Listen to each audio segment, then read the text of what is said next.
grasp it in its purest form in the prayer of primitive man.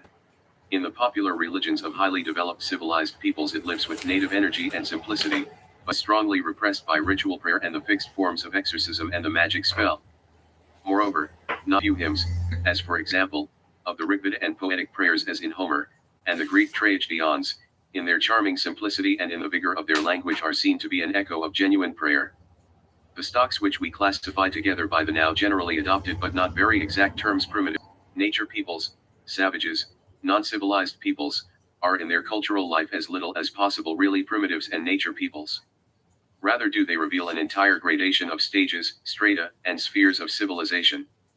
There is a great difference between the civilization of a Veda pygmy, a Central Australian, a West African Negro, and a North American Indian, as even a superficial comparison can recognize. Moreover, the religious notions and forms of worship reveal quite important differences and distinctions of spiritual level. There is, however, a real justification for speaking comprehensively of a primitive culture and for contrasting with it the advanced culture of the ancient world, although primitive culture comprises a series of stages and ancient culture conceals within itself numerous primitive survivals. The fundamental distinction lies in the absence of literature among the lower races and its possession by ancient peoples. This distinction is, for religion and especially for prayer, the immense significance. The literary fixation of ritual prayers and hymns brings about a restriction of free prayer which is not possible to the same extent among non-literary peoples. This one factor, indeed, quite apart from the uniformity of all primitive prayers, justifies the classification as a unit of all nature peoples in the following exposition of the spontaneous prayer of primitive man. I occasions and morts or prayer a momentary, concrete, immediate need in which the primary interests of life, either of the individual or the group, are threatened. This forms the original incitement to prayer. Famine and drought, danger to life in storm and lightning, attacks by enemies and wild beasts, disease and pestilence, but also accusations and complaints, such as those caused by the shame of childlessness, urge primitive man with fervent force to pray to the higher beings. Momentary, or habitual, and permanent, emotional states of high intensity, such as fear, anxiety, vexation, wrath, hate, sorrow, worry, are the psychic experiences produced by such situations as act as motives of prayer. The emotional life of primitive man is far more sensitive, more intense, and less restrained than that of civilized man, who lives under a great number of restrictions. The smallest stimulation suffices to bring about a quite disproportionate discharge, as H. Schitz remarks. Excited by the emotion, the will to live expresses itself in a passionate struggle and urgent longing for self-preservation, deliverance from the present situation, the turning aside of the threatened danger. The consciousness of absolute weakness, of complete dependence on higher, mightier beings whose strong hands mold the destinies of humanity, pervades the entire life of primitive man. In the moment of danger and need it awakens a vitality hitherto non-existent. The connection between the feeling of dependence and self-asserting effort gives birth to hope. The being who is Lord of my fate can also help and save me. Spontaneously and unconsciously this leads to an invocation of the divinity and a prayer for help. When such trust no longer exists and yet the feeling of dependence possesses the man, despairing complaint takes the place of confident petition. He does not beg or demand. He only pours out his need and misery before the divinity. Of course, all these events do not happen in the soul of primitive man in succession, they rather penetrate each other mutually in a unitary collective experience.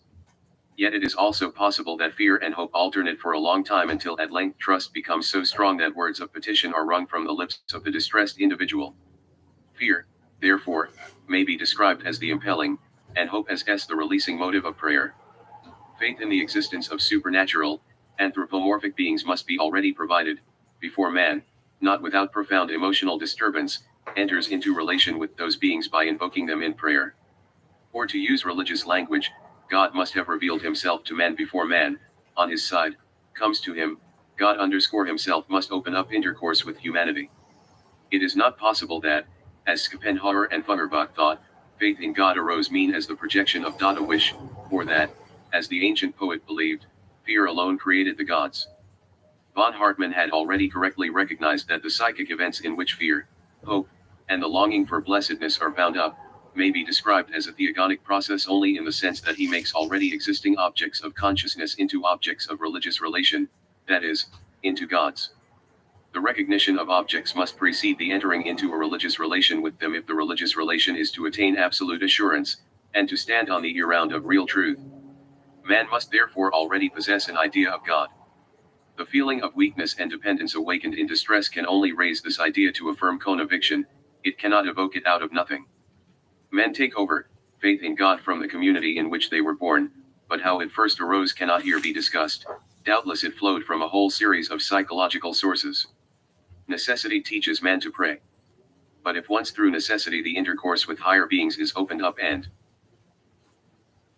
help and deliverance follow on the prayer, man is thereafter led to pray, not only by the menace to his bare existence, but by the desire for an intensification, enhancement, and enrichment of life. The primitive hunter desires success in hunting, the fisherman a plentiful catch, the merchant abundant profit, the farmer a rich harvest, and so on. Thus the wish appears as the second motive of prayer. The original meaning of one of the Greek words for to pray one is to wish. Since the fulfillment of the effort and the desire is not in the hands of man, the feeling of dependence is awakened, but the consciousness that all happiness rests on the will of higher beings, who have already given their aid in times of stress, kindles a trust which then releases the naive expression of the wish in prayer to God. Even here the inducement to pray is concrete and momentary. When primitive man goes hunting he prays for game, when he sows he prays for a good harvest, the uprising wish spontaneously changes itself into a prayer. The definite occasions of prayer repeat themselves again and again, the needs impelling to prayer remain constantly the same. Thus it happens that primitive man does not wait until he falls into distress or cherishes a wish, but he regularly brings to the higher beings in a general comprehensive form his permanent needs and wishes. And so, besides the extraordinary occasions of prayer there are the regular, customary ones suggested by seasonal changes, sunrise and sunset, the changes of the moon, seed time, and harvest. Morning and evening prayer is not customary merely in Christendom or among such ancient peoples as the Egyptians, Greeks, and Romans, it is practiced by numberless primitive tribes. Every Ovambo in South Africa appears in the morning before his tent door, spits towards the sun, throws out a handful of grass or leaves and at the same time expresses his wishes. Among the Bantu tribes the appearance of the new moon is a constant occasion of prayer. The members of primitive society are bound together primarily by a strong tribal instinct and by a self-sacrificing altruism.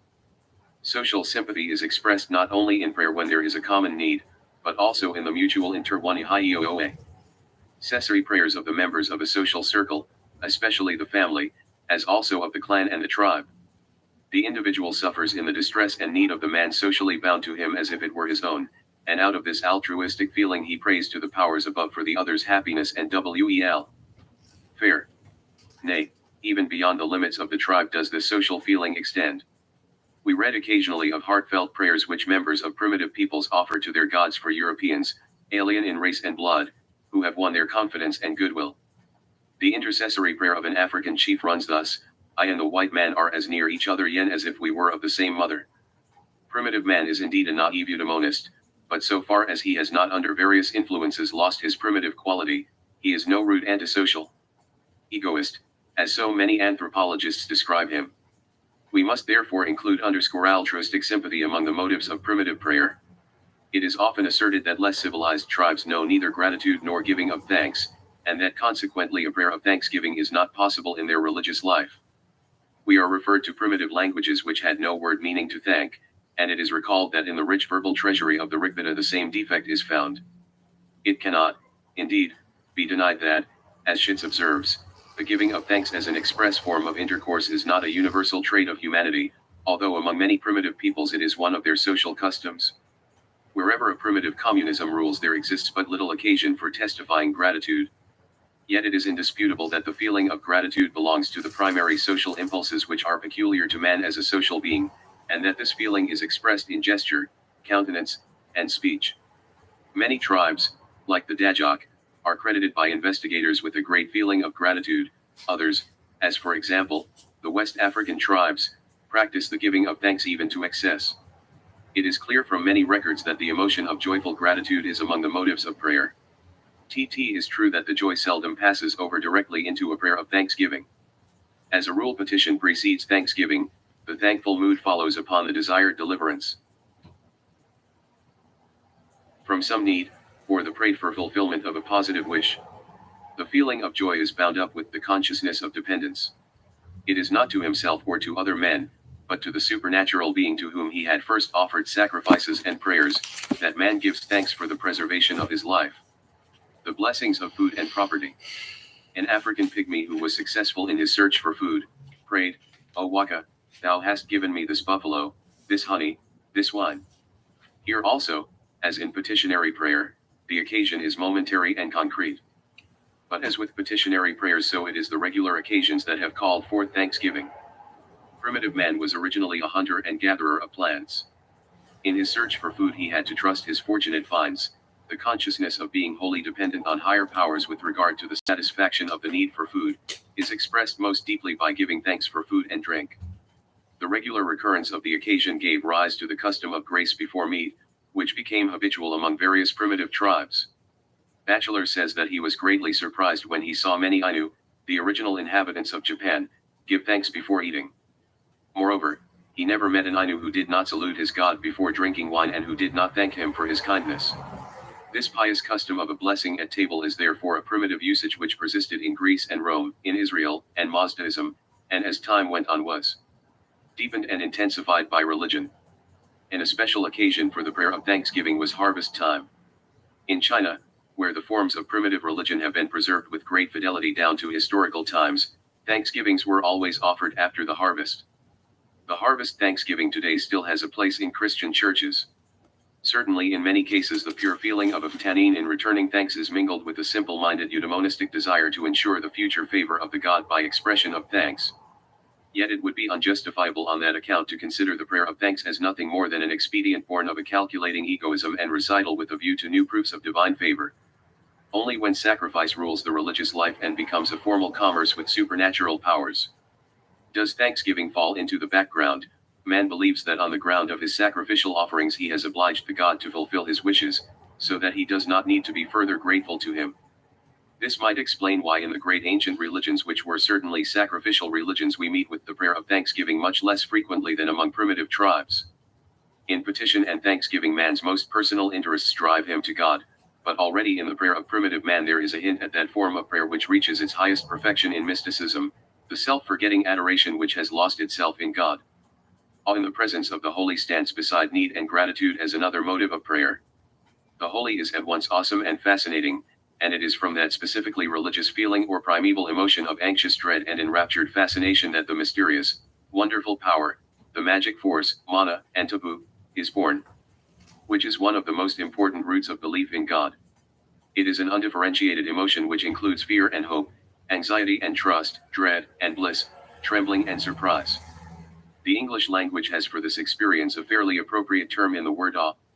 Among many peoples this emotion expresses itself in an involuntary cry.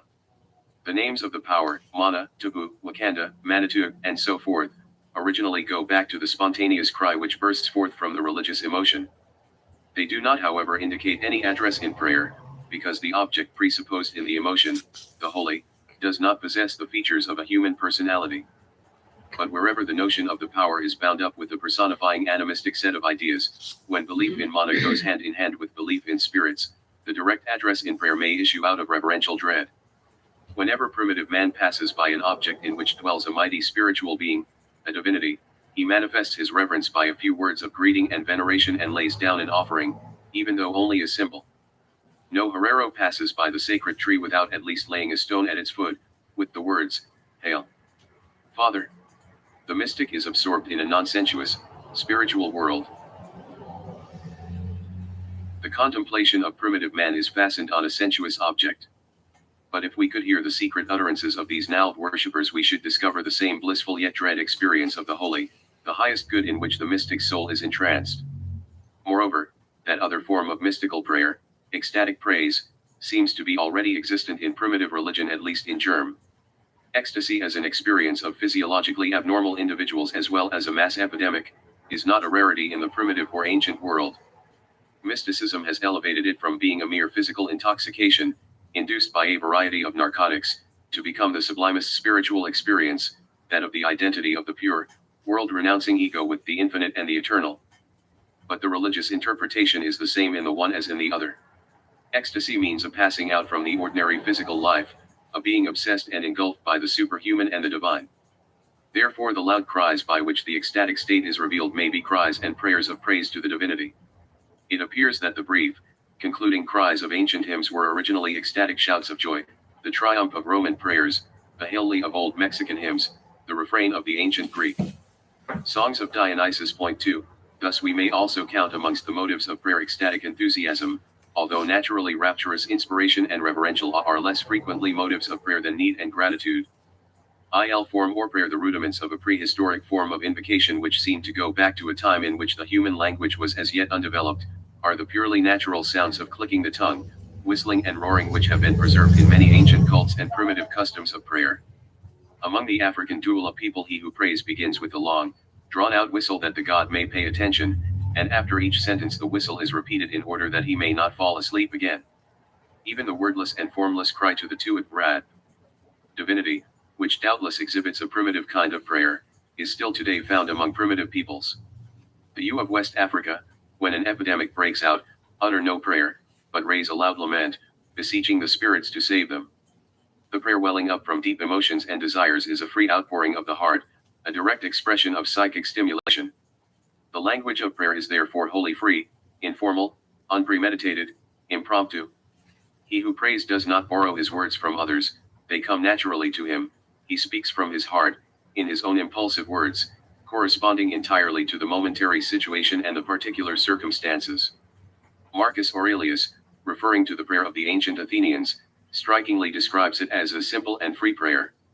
Thus prayer is a free creation of the moment, an independent, creative act on the part of the worshipper. Probably no tribe on earth is without this free, direct prayer. Among peoples in the lowest grade of culture, the Pygmies, and allied tribes, it still appears to be the sole type of prayer. Skeet asserts of the semi-Pygmy natives of the Malayan Peninsula that they, with very few exceptions, have not reached the stage of fixed forms of prayer. The petitioner is usually satisfied with expressing his wish to the great divinities of his tribe in quasi-conversational phrase. P.W. Schmidt is therefore correct when he writes of the Pygmy peoples, fixed external forms and formulas in religion are still but little developed. The religious life seems rather to express itself to a certain extent without any rule or form, or rather the form of its expression changed with person, time, place, and occasion, almost to the same extent as the spontaneous manifestations of the rest of the mental and spiritual life from which it has not yet been differentiated. A valuable parallel to the free prayer of primitive man is to be found in the songs which they sing at work, which are in no way bound to traditionally fixed forms. Among many tribes, as for instance, the Indians of South America, even the lament for the dead is improvised. The perfectly free prayer has never completely died out in the history of religion, it could not be suppressed even through 3 artis kal eve depus et secure. The formation of fixed forms in public worship. It is true that in many primitive tribes, free individual appeals to higher beings are not regarded as part of the religion of the tribe, that is, of their sacred social rites, their regular religious customs, but this fact proves that the conventional, regular forms of cultural worship do not satisfy the religious instincts. Individual needs and stresses were so varied that even in the great sacerdotal religions of antiquity ritual forms and cultural hymns could not wholly put an end to free prayer. Just because here prayer had become the official business of the priest, the individual's deep personal need, again and again, moved him of his own accord and quite independently to turn to the divinity. Especially in the vow, corresponding to the ever-changing object of sacrifice, voluntary prayer has preserved its original informal character. Even today the ordinary man, in his own personal concerns and needs, in sickness, in anxiety about wife and child, danger to life by storm, flood, or fire, is accustomed not to say the Lord's Prayer, or any other prayer learned by heart, but in free, passionate words to beseech God and the beloved saints. By the regular recurrence of the occasions of prayer there was gradually formed a scheme of prayer. The formal outlines, the succession of thoughts, and particular turns of expression became fixed, though, of course, the wording varied in accordance with the special circumstances of the moment. Prayer, from being at first utterances, free and flexible as requests to a living patriarch or chief, as E.B. Tyler says, begins to harden and enters on a process that ends in ritual and liturgy. We may speak here of a half-free or a half-rigid, variable prayer. A formal scheme of vowing among present-day Syrians runs thus: T need this, and if thou wilt do this for me I will bring thee an offering. The majority of prayers of primitive peoples which are spoken in manners calm, mon to all belong to this intermediate form. The progressive hardening of the entire worship leads gradually to the complete fixation of originally free prayer into stereotyped formulas, the wording of which is sacrosanct. The element of spontaneity does not wholly exclude fixity of expression. A man in need frequently catches hold of a prayer formula quite unconsciously and unintentionally, or, to put it better, the formula suggests itself to him, and in it he pours forth his emotion. Here the hard, impersonal formula is filled with personal life. Even the short, ejaculatory prayers, help me, hear me, have mercy upon me, are fixed and formal modes of speech, and yet they well up from the depths of the soul. The terms of reproach, the imprecations with which a man in anger overwhelms his neighbor are indeed mostly worn-out expressions, although their emotional quality is unmistakable. The emotion or desire joins together certain phrases out of the words and formulas stored up in memory, and discharges itself in them. Man's entire life of expression, gesture, mimicry shows the same union of emotional spontaneity and conventional fixity. Nay, even regular prayers which have a traditional inviolable form need not therefore be wanting in the quality of feeling. The ancient prayers which the Kutchi Indians say on definite occasions were uttered with a devotion, reality, and sincerity that astonished the European spectator. Originally prayer consisted only in the invocation of the god and a cry for help, or a petition which was repeated in the same form. In the moment of supreme need, the original impulse to prayer comes about in this way again and again. In most cases, however, the petition is varied in many ways and includes all sorts of expression which are intended to win an answer from the divinity.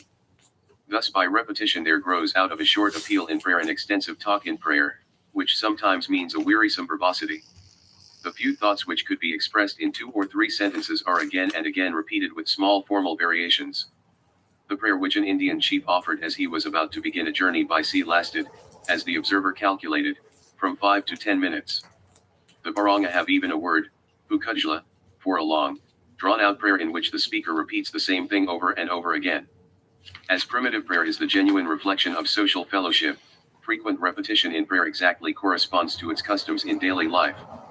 In the villages of South American Indians or Negroes, writes Schitz, delightful chatter is accustomed to last far on into the night, but its intellectual substance to be expressed in a few short sentences. Even the pictorial richness and charming poetry of many primitive prayers are no symptoms of a lack of simplicity and in no way prove that these prayers are the product of consciously creative art. These qualities emanate rather from a liveliness of fancy, which is characteristic of the more highly developed primitive peoples. The mind of the Bantu peoples, writes the missionary Junid, is distinguished by imaginative liveliness and quickness which enables them to grasp the similarities between things. The Negro likes to speak in pictures. There is nothing more singular than to listen to the addresses of native Christian preachers who faithfully preserve the picturesqueness of their conversational style. There are, however, lower tribes who in their intercourse with those socially superior consciously cultivate the art of phrase-making. No Batak, writes the missionary Warnegg, speaks out clearly what he would have, but heaps up circumlocutions. The gods claim the same kind of address, rich in expression and in idiom to be learned off by heart, as is addressed to any man of repute. The longer the formula of prayer, the greater is the honor to him to whom it is addressed. Here prayer is about to become from a simple expression a premeditated piece of work. Rhetoric, parade, and expansion of style found their perfection in the ancient prayers and hymns of cultural worship, which are the conscious literary elaborations of the priests. 3 Tur praying person to our individual and society in primitive prayer. The need which impels to prayer within the primitive world is for the most part not the need of the individual but of an entire group. Therefore, in the main, it is not the individual that prays but a group of individuals socially bound together. The family, the village community, the tribe, the clan, the league. The oldest form of collective prayer is doubtless to be sought in the confused cries which arise from a group of people in a supreme moment of common need. This form of common prayer, the chaotic prayer of the multitude, is found extremely seldom in the primitive peoples of today. As in ordinary intercourse with strange tribes and authorities, so also in their religious intercourse with the higher powers a group expresses their common wishes and cares by the mouth of the person who is their central figure. The other members of the group express their wishes silently, as by gesture and bodily posture. The father of the family prays when it is a question of family concern. The chief of the village or of the tribe prays in the name of the village or of the tribe. This sociological form of prayer is the most frequent among the less civilized peoples. In tribes which are not monarchically but oligarchically organized, one of the elders prays. Where the religious functions are in the hands of special priests, the priest prays in the name and by the authority of the community. The representative prayer, however, of the official priest for a social group is much later than that of the head of the family, village, or tribe. The performance of cultural acts by professional priests already presupposes a certain separation of religion from ordinary life. As the magician took over the magical functions of the father of the family and the chief, so the priest took over the religious functions, that is to say, sacrifice and prayer. While the chief or priest puts the request of the people before the god, those present listen to the words of his prayer in reverent silence. In many tribes the speaker prefaces his prayer with an express request for silence. But not only in devout silence and with reverent gestures does the assembly share in the prayer of the chief or the priest, it actually joins in the prayer by taking up the closing words of the leader in a common choral response or answers the words of the prayer with the formal phrase of acquiescence. The exchange of prayer of the officiant and the response of the congregation as seen in the Jewish and Christian liturgies is already a characteristic of primitive prayer. At the sacrifices of the Amazulu people the chief opens his prayer with these words, "All hail, Spirit of our tribe." And all present respond, "All hail." Though the short choral responses are nearly always formally fixed, the words which the paterfamilias or the chief speaks are often free and improvised. Relatively seldom do we find among primitive tribes a prayer spoken in common by a choir which presupposes a fixed form. Such collective prayers are generally sung in rhythm.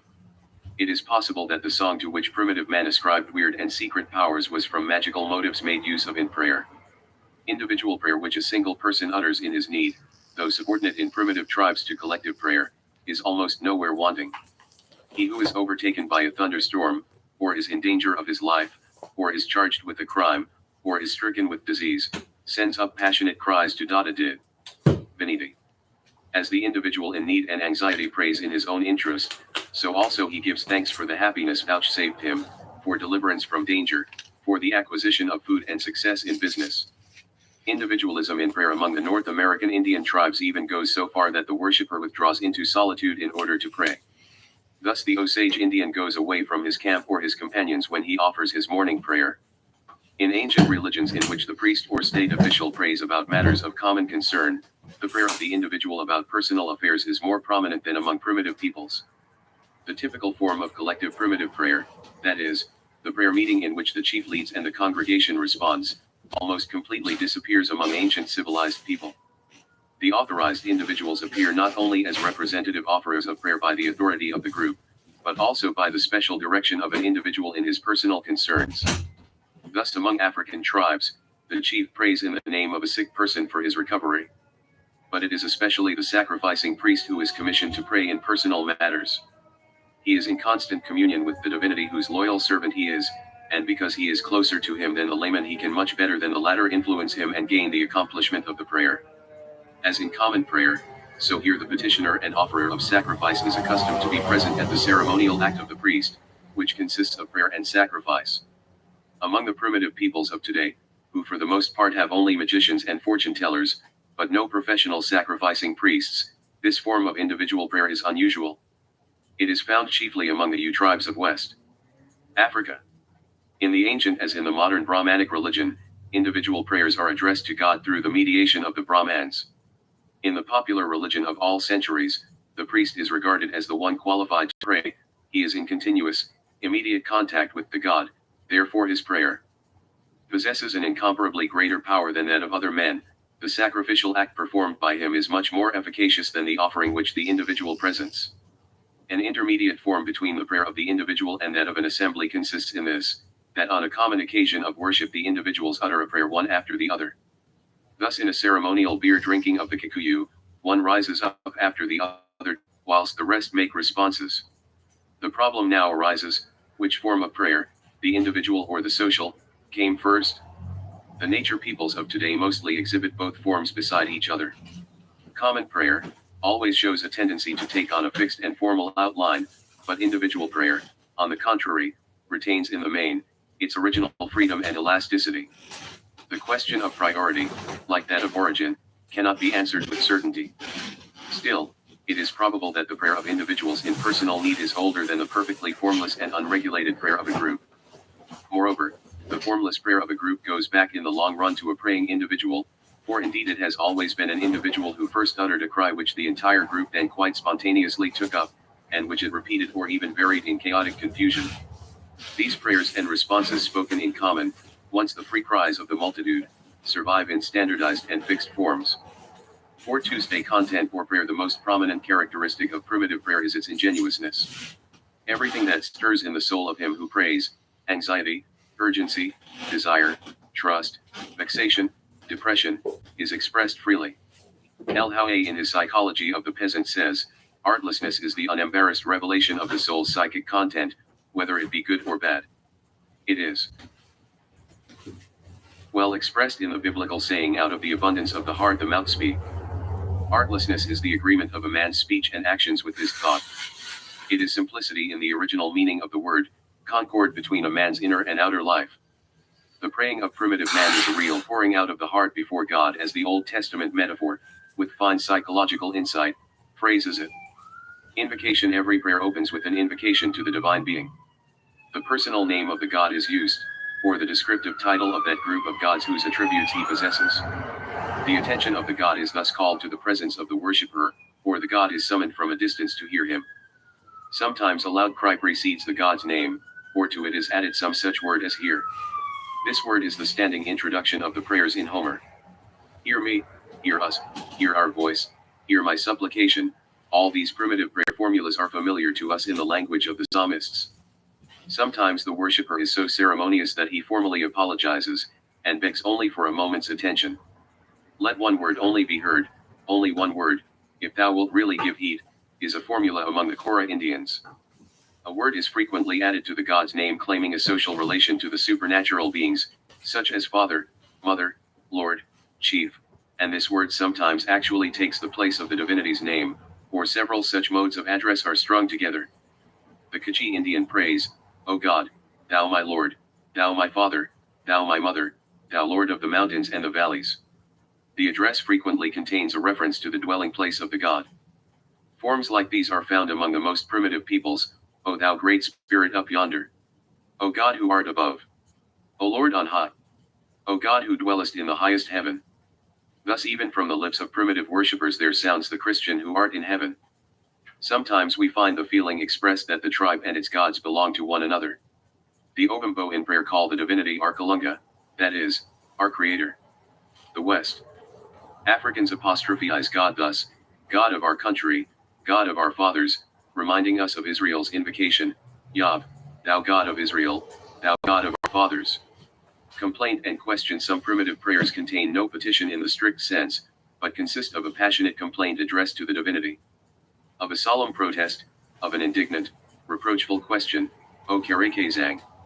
Do behold. O Kerekezang. I lie not, O Kerekezang, I steal not, O Kerekezang, I am innocent. So cry the Katc when anyone brings a charge against them. O Kerekezang, they complain, see how I am mocked, when anyone ridicules them.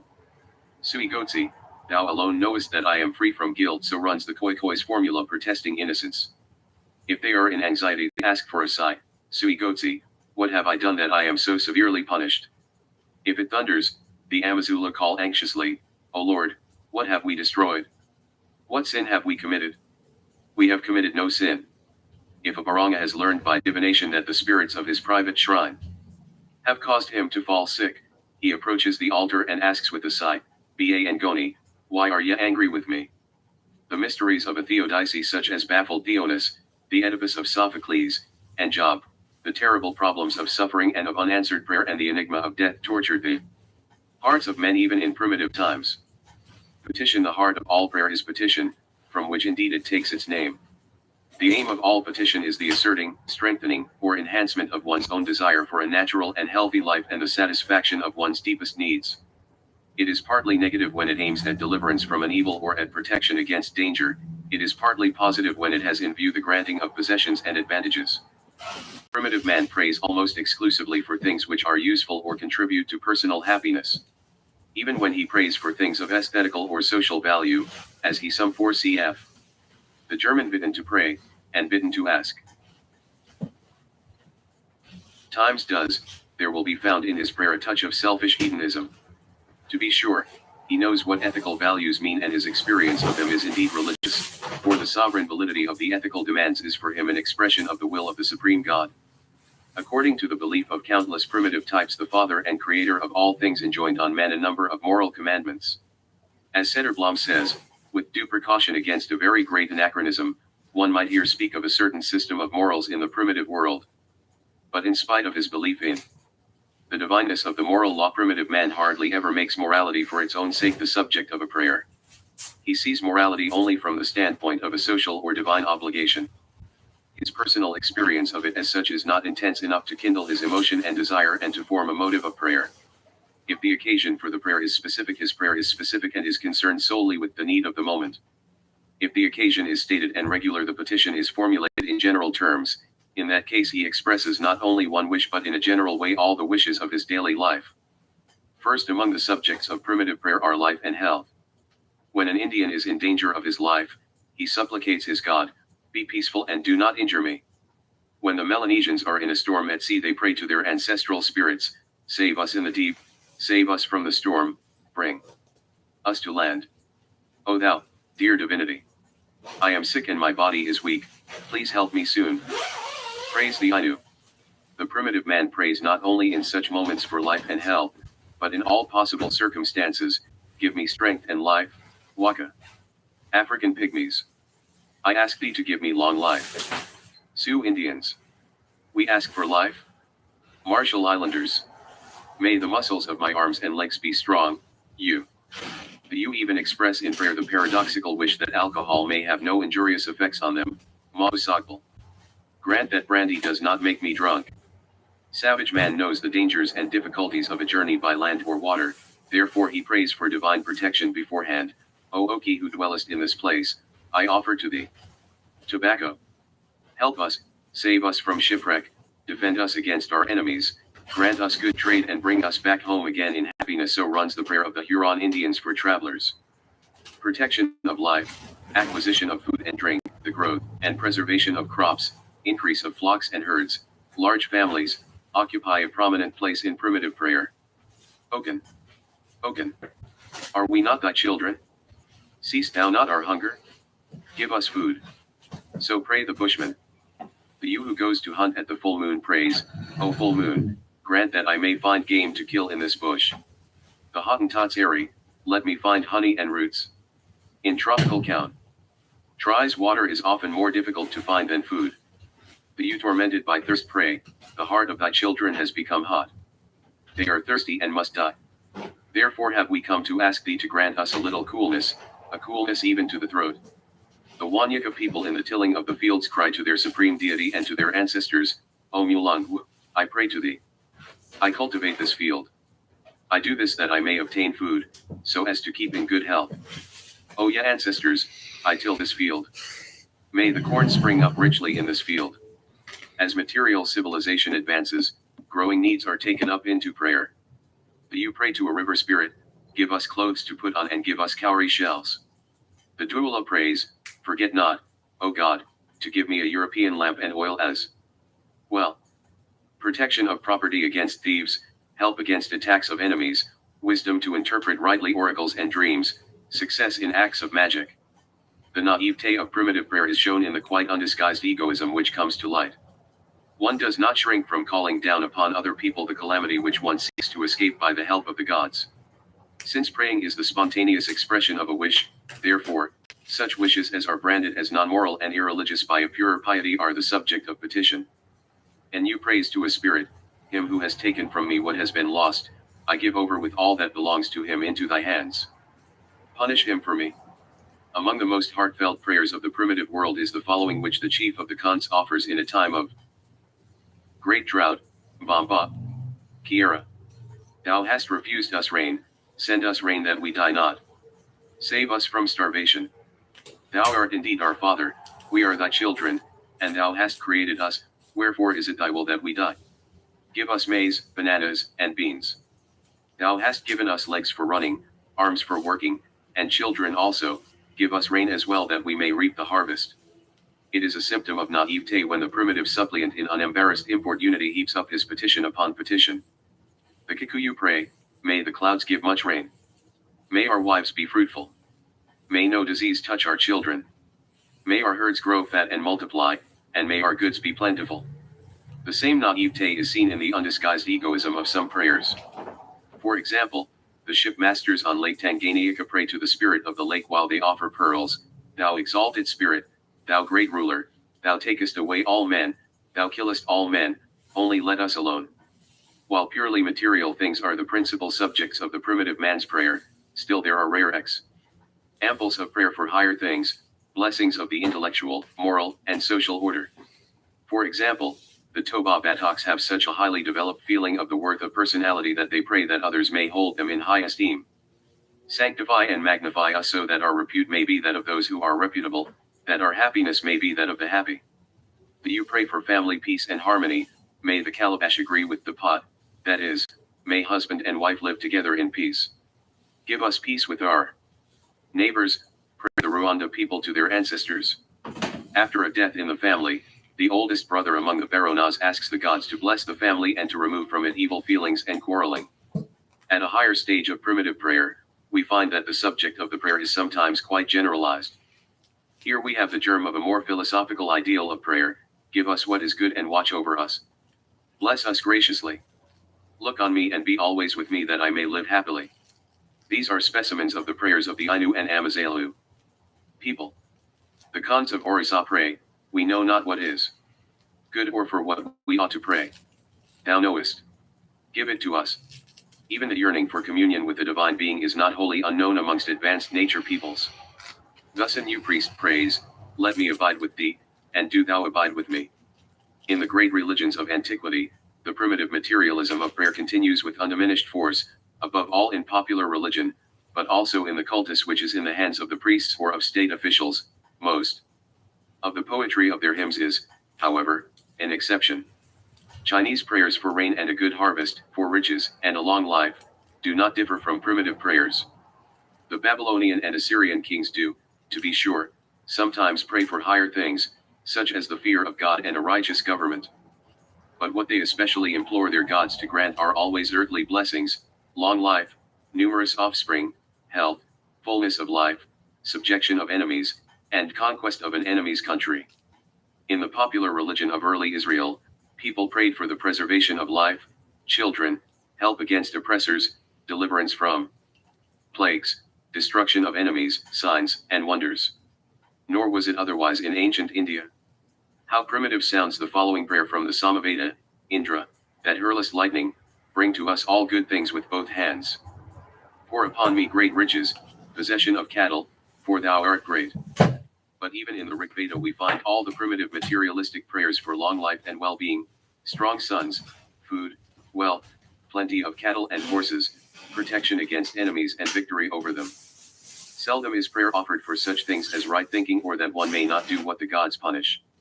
In Assyrian and Vedic hymns the petitions for cleansing from guilt hardly ever arise out of genuine ethical self-condemnation or a religious consciousness of sin, but generally seek only deliverance from disease or the removal of a curse. The Homeric heroes pray for help in time of need, but almost never for a boon which is specifically moral or spiritual. Xenophon prays for health, bodily strength, honor among the citizens, fellowship with friends, safety in battle, and riches, all subjects which meet us in the prayers of primitive peoples. The Athenian state prayed for the health and the welfare of the Athenian people, for wives and children and the whole country. The spirit of prayer in Roman religion is revealed in the prayer of Tibullus: "Give an abundant harvest and good wine." The prayers of the people of antiquity, so far as they are real praying and not merely the formal recitation of a ritual, are primitive prayers. We see here, as is clear also in other ways, that in the great civilizations of antiquity, religion had not advanced inwardly, but only outwardly, not in depth, but only in breadth. The religions of antiquity are therefore simply primitive religions, only more complex, embellished by external splendor, overgrown with ritualism, mythology, astrology, and magic.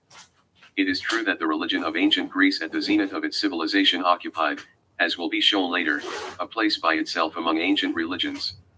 It had, indeed, inwardly developed, deepened and purified the primitive element, but even this religion had not risen to a new level of religious thought. Christian ideals of prayer have only had a superficial effect on the praying of simple people, especially of country folk.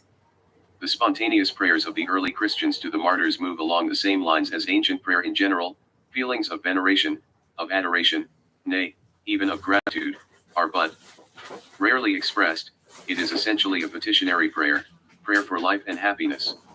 Prayer at the present day among Catholic and Protestant peasants is, as in the Middle Ages, so far as it is quite spontaneous and free, generally unadulterated primitive prayer. The well-known themes of prayer among primitive peoples recur: life and health, rain and sunshine, harvest blessings, good luck in all enterprises.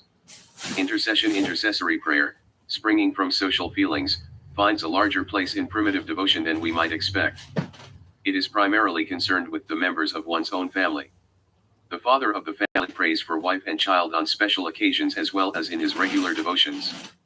The Bushman calls to you, "Why is my son sick? Make him well again." Especially is parental solicitude manifested when a daughter is affianced or married.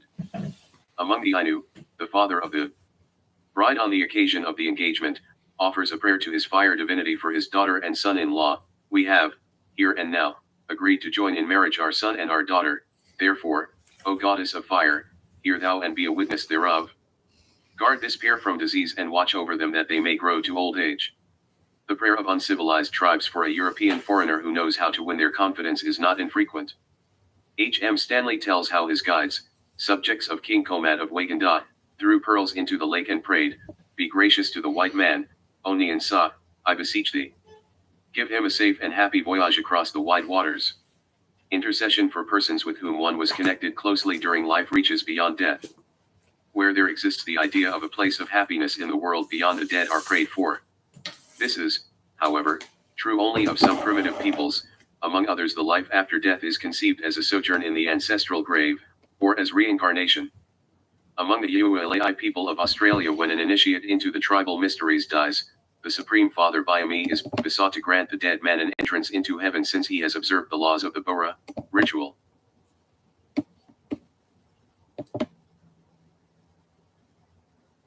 So I'm going to stop this for now, and I'll continue at a later point.